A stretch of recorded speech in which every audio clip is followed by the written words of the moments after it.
motivation is like king of everything. How do you stay motivated? And we get a lot of questions. People ask a lot of times, how do you stay motivated? Or they might ask someone, like yourself, you're running a business and you're black belt in jujitsu and you're making these YouTube videos. Like just what's up, dude? Like how are you doing all this stuff? You're doing rope flow, you're doing sprints. And one way to ensure that you're not going to be motivated is to not give yourself the fuel that you need. We really need, like, food is motivation. Like it really can be. It can be an amazing tool.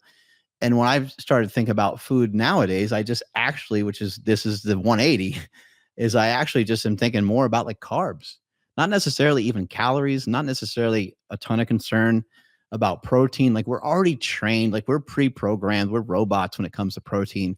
We're always going to get in a adequate amount of protein. And I'm always going to preach that. And I think that protein leveraging and some of these things that we talked about on the show, those things aren't out the window because we found this other tool. Those things are still in the toolbox with everything else that we're doing. But yeah, motivation is king. And something I'm seeing happening with this dietary intervention with sugar fasting is that it's so motivating and like liberating for people because the scale actually goes down. And they see it go down, maybe every other day or every 2-3 days. Like it's not necessarily normal for the scale just to keep dropping. And there's some people that are like, oh, I lost 4 pounds in 3 days, or I lost 6 pounds in 5 days. That again, it's going to slow down or like it should slow down. Like we shouldn't be losing weight at some sort of really rapid, crazy pace, especially not for too long, right? That will slow down over time, but that's super motivating. And whatever your favorite guru person that tries to make fun of the videos that I'm putting out about sugar fasting, whatever your favorite person is that is trying to communicate against sugar fasting and against the negative side effects that they think are going to happen, those negative side effects don't have a fucking chance against somebody that lost 10 pounds so quickly. Yeah. It just doesn't have a chance. Like your insulin resistance is changing right then and there. We had Durian Ryder on the podcast, and he talked about, this is a guy who's been utilizing a nutritional protocol like this for over 15 years. And I asked him, I was like, how long does the adaptation and stuff like this take? He's like, he's like, for most people, it's like an instant change. It happens really fast. He's like, for some other people, it might take 2 weeks, might take about a month. But when it comes to somebody losing weight and somebody actually, following the plan and not just stuffing their face with a bunch of candy, and they're not doing, some bastardized version of it. If you're losing weight, then a lot of your markers of health should be improving quite a bit. So that's something I think is like really important to understand. If you have high blood pressure or if you have insulin resistance, really almost any, like so many ailments that we have or so many diseases that we have simply come from the fact that we're overweight. You might even notice that your sleep might start to get better because you dropped, 8 pounds, 12 pounds. A lot of people are just walking around. There's not even just about being fat necessarily. Yeah. People just walking around with like some extra fluff. They got some extra bloat, extra fluff going on. And we should be able to get rid of that, with utilizing the sugar diet. Yeah. Yeah. I'm curious, man. What do you think about, because I think I've seen a few comments from people like talking about diabetes and those types of things. Has Cole talked about that at all? Has he mentioned anything about that? Because that's just something that I wonder about, especially because like I think that if you're reasonable with this stuff, like if you're not eating just like 3 cups of candy, if you're eating fruit, if you're having some maple syrup, and on the candy side of things, if you're being a little bit smart and conservative, I would assume that's not a big deal. But I can totally see someone who just does this on a daily basis and then really does overdo a lot of just like sugar. And I wonder about that. What are your thoughts? First things first, I don't want to see anybody get hurt. I don't want to see anything bad happen to anybody. So I'm not a doctor, and this is just like the information I'm seeing and where this whole thing started from.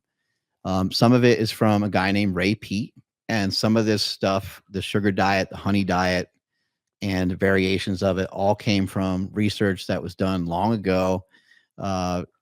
This one guy in particular, he was utilizing basically a lot of rice. He's utilizing a lot of rice to assist people with weight loss and with diabetes. He was curing people of diabetes. Huh. So here's some of my understanding of what happens. I think when you do This is so funny, man. when you do a carnivore diet, it's almost like it's almost like you duck down underneath a table to be safe from from bullets flying at you. Yeah. You duck down behind a car and there's these bullets flying by you, right? When you're on a carnivore or keto diet.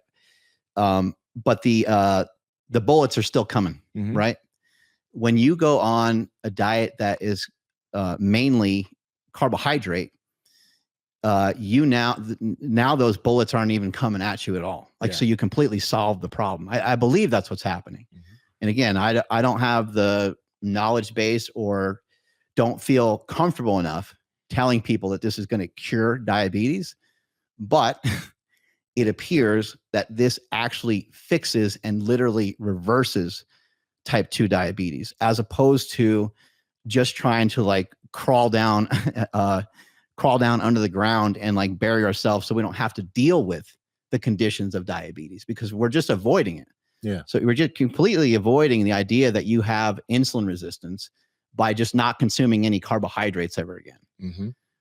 In this case, you're actually training. We know everything can be trained. We got way into training everything. Yeah. Everything from your toes to your nose to your fingers. We've trained every single thing that you can train. Now we found something it seems like we found something that can train your insulin resistance. And so this is amazing. And again, look, everyone should be very careful whenever they try anything that's new or different. Be cautious, be a little bit cautious, because you could just sit there and slam a smoothie, even from, let's say, you go to Jamba Juice and you have a smoothie. A smoothie could have 500 calories to 700 calories, depending on the size of it. Yeah. If you make one at home, you can make one pretty crazy. I've made one before that has 1,200 calories with honey and a bunch of other stuff in there. Yeah. It's amazing, but you're not going to feel so good after you drink that. It should be obvious that you're not going to feel good after that, right? That's a crazy amount of carbohydrate to just consume out of nowhere. Plus, it's cold, so that cold drink is going to make you probably feel kind of cold. So you can feel like shit sometimes from doing this. And same thing with the candy. You're just sitting there on the couch, not really doing anything. You don't have anything scheduled, and you just ate 20 handfuls of candy. That's a lot of sugar coming into your system, and you might feel hypoglycemic, or you might feel hyperglycemic. Both of those conditions, along with some blood pressure dysregulation, all three of those things can feel a little bit similar. So it's hard to tell what you're getting hit with when something like that happens. And so what I'm encouraging people to do that are they're telling me they're feeling hypo, but they might be hyper, and there could be something else going on. But whatever the case is, what I'm telling people is go low and slow. Have a couple handfuls of blueberries. You just saw me eat some blueberries. I didn't eat a whole giant carton of blueberries. I ate a third of a carton of blueberries. And what I think would be wise for a lot of people to do, if you're going to have something really sugary, let's say you're at home and you just feel like you want to eat some candy, eat some fruit first. That should slow everything down. There's some fiber in there. There's also potassium in there. I said this on the Joe Rogan show when Joe Rogan was like, "Isn't this just sugar?" This is years ago. He's like, "Isn't this just sugar?" And I was like, "No, it has cofactors in it. It has other stuff in there. Fruit was put on this earth for us to consume." I mean, I think it's a really interesting saying, low hanging fruit. Yeah. But the low hanging fruit, I think, is gives us an opportunity to do things a little easier. So chew on some fruit before you go and try to eat something real sugary if you're experiencing any negative side effects. The same thing can happen with honey. honey is really high in fructose. It has more fructose. There's more fructose in honey than there is in like high fructose corn syrup. And on that same note, before I forget, because I have to mention this, canned fruit and jarred fruit is like the greatest white trash food ever. It's very inexpensive and it just tastes awesome. It might not look so appetizing. It's just like sitting in like this little Canned thing of peaches. yeah, it's just sitting in this like little thing of syrup or whatever. But I love them. I think they're awesome. And then plus another thing that's cool. Oh my God. For people that do like counting calories, it's canned and it's very specific. It has the calories right on the side there. Dog, this is so trashy. Oh, it's so trashy. Let me dump a bunch of maple syrup on my. I haven't had canned fruit in years. Oh, dude, it's so good. Dude, get some canned fruit and dump it on some like fresh fruit and then just have this like this big old. Oh, yeah, I could see that. Oh, dude, it's so good. I could see that. I love maple syrup too. I didn't even realize how much I like maple syrup. Yeah, dude, I've never had a fruit and just dumped some honey on it. That shit's really good. I don't think I'm gonna do the dumping table sugar on fruit. I've seen you do that. I think I've seen Cole do that. I don't think I'm gonna take part in that. It's good though. Oh, you know what? So why? Like, well, hey, listen. So listen to this argument. You could still think it's dumb. Okay. So sometimes you buy like berries, especially like blueberries. Yeah. I eat a lot of blueberries, so I notice it more with blueberries. Sometimes they're not sweet at all. Sometimes a blueberry is not very sweet. So you want to, okay. And so you dump sugar on it. Yeah, because a blueberry that tastes sweeter has more sugar in it already. So you're dumping a little extra on there. All right. Sugar is odd too, because sugar, like you need to use like a pretty good amount of sugar. Like if you're putting sugar in coffee.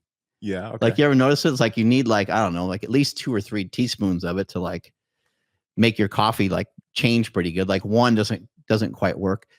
But even in that case, I mean, I think that there's only like 5 grams or so of sugar about in each scoop. So, you're putting in like 10 or 15. So that's a lot of times what I'll do. Sometimes, I mean, if we're filming something, sometimes I'll go a little overboard on stuff just because I'm fired up. Yeah, that makes sense.